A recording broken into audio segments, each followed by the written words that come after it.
الحمدللہ رب العالمین والصلاة والسلام على سید الانبیاء والمرسلین وعلى آلہ واصحابہ اجمعین۔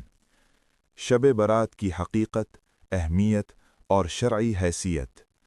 اہل سنت والجماعت کے تمام مکاتب فکر کی آراء کی روشنی میں اسلامی کیلنڈر میں اللہ تعالیٰ نے بعض اوقات، مقامات اور اعمال کو خاص فضیلت عطا فرمائی ہے، جیسے جمعہ کا دن، رمضان المبارک، لیلۃ القدر اور اسی طرح ماہ شعبان کی 15ویں رات، جسے عرف عام میں شب برات کہا جاتا ہے۔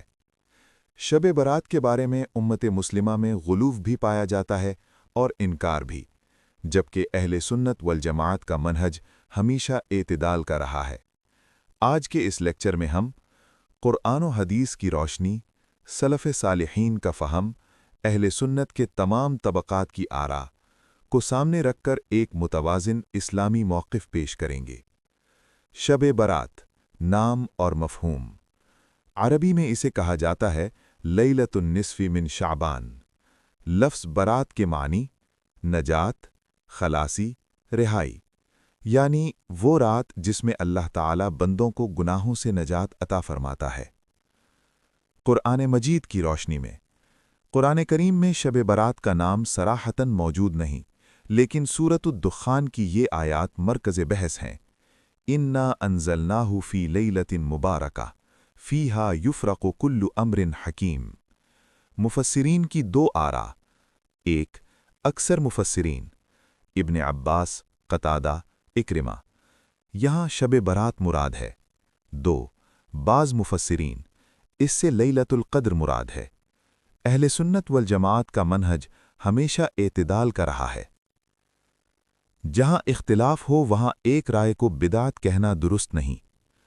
احادیث مبارکہ اور شب برات۔ احادیث کی کثیر تعداد شب برات کی فضیلت پر دلالت کرتی ہے، اگرچہ بعض احادیث ضعیف ہیں، مگر مجموعی طور پر حسن لغیرہ کے درجے تک پہنچتی ہیں۔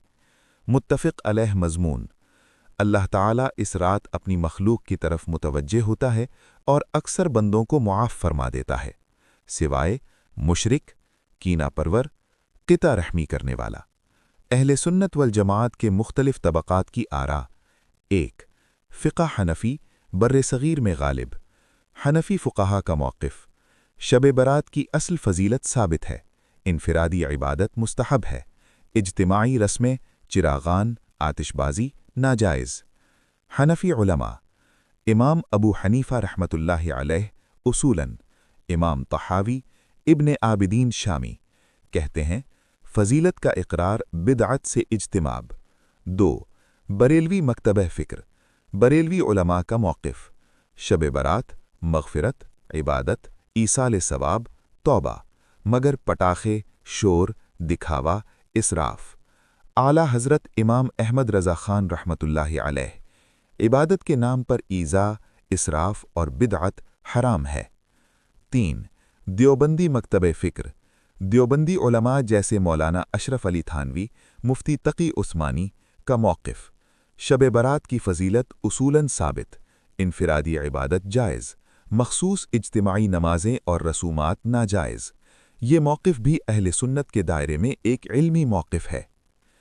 چار، فقہ شافعی، امام شافعی رحمۃ اللہ علیہ فرماتے ہیں 5 راتیں ایسی ہیں جن میں دعا قبول ہوتی ہے، ان میں نصف شعبان کی رات بھی شامل ہے۔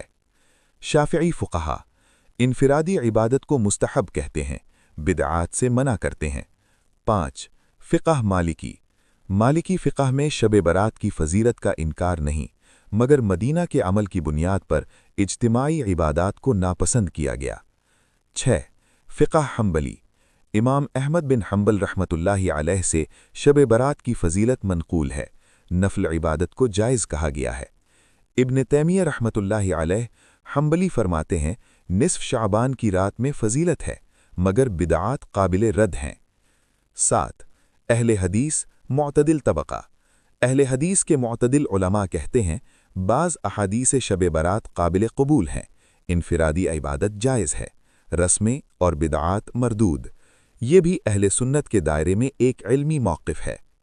متفقہ نکات تمام اہل سنت میں اہل سنت والجماعت کے تمام طبقات ان امور پر متفق ہیں: اللہ کی طرف رجوع، توبہ و استغفار، دعا، گناہوں سے بچنا، جبکہ پٹاخے، آتش بازی، شور شرابہ، اسراف، عبادت میں خلل ناجائز ہیں۔ شب برات میں کن لوگوں کی مغفرت نہیں ہوتی؟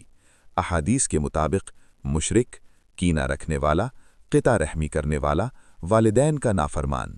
یہ پیغام ہر مسلک کے لیے مشترک ہے۔ اصلاحی پہلو: شب برات ہمیں سکھاتی ہے دین رسم نہیں، اصلاح ہے۔ عبادت خاموشی مانگتی ہے، دل صاف کیے بغیر فائدہ نہیں۔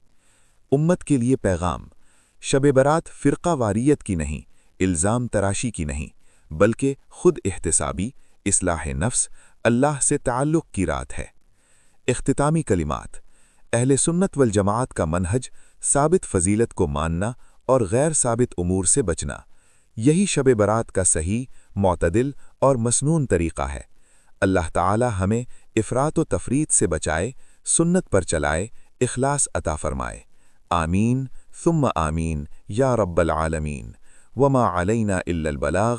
والسلام علیکم ورحمۃ اللہ وبرکاتہ۔